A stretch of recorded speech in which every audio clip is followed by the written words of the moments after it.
why should you be a part of that? Why should you be a part of the AIDS games? Because you want to make a difference. You're watching this video right now because you want to make a difference. You're tired of seeing what's happening right now in the HIV/AIDS community. They keep cutting funding. So many events that were happening last year are going to happen this year. So we got to do something.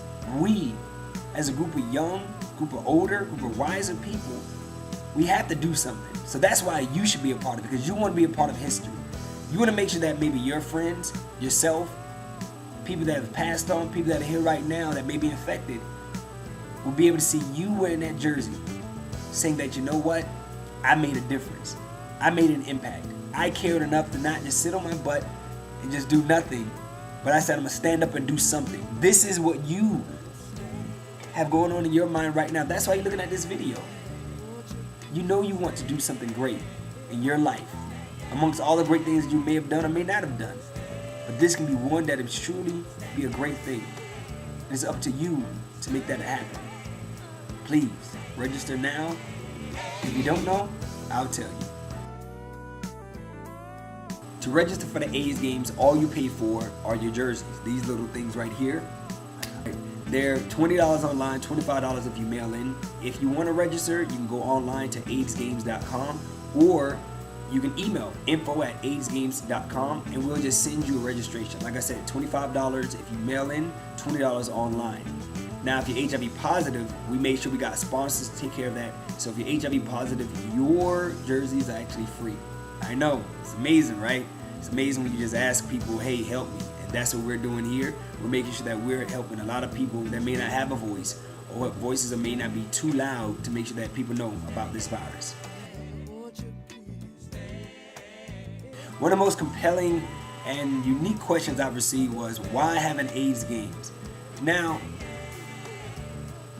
that's always interesting when people ask why anything about HIV, because number one, people typically don't care about HIV and AIDS, and typically no questions are thrown to me besides the basics. You know, how do you get it? And why is it there? Where it was created? You know, the basics. But why in AIDS games can be answered by why hasn't there been an AIDS games? We have the Special Olympics. We have so many different types of Olympics, so many types of events where people can get educated about Crohn's disease, cancer, things at magnitude. But what about AIDS? Besides walks, what type of events do we have where people have to get outside of their homes and move, exercise? Isn't exercise also a really powerful part of HIV treatment if you're infected? What about just living a positive life? Well, I think being healthy and working out is part of that. So if we have 2 years of people every year, they're preparing for 2 years to get ready for this event, then we're doing our part in inspiring people to work out, get in shape, stay healthy, and fight for somebody that may have passed courtesy of this virus. Fight for somebody that may have this virus, or themselves fight to say, hey, I may have this virus, but I'm just as fast as everybody else. I'm just as strong as everybody else. I am here to show you that AIDS is not going to defeat me. I'm going to defeat AIDS. So we had the AIDS games because we wanted to show people that HIV isn't silent, that this virus isn't done, that we have a bunch of people that are out there fighting right now that don't care what you may think, that don't care what others may think.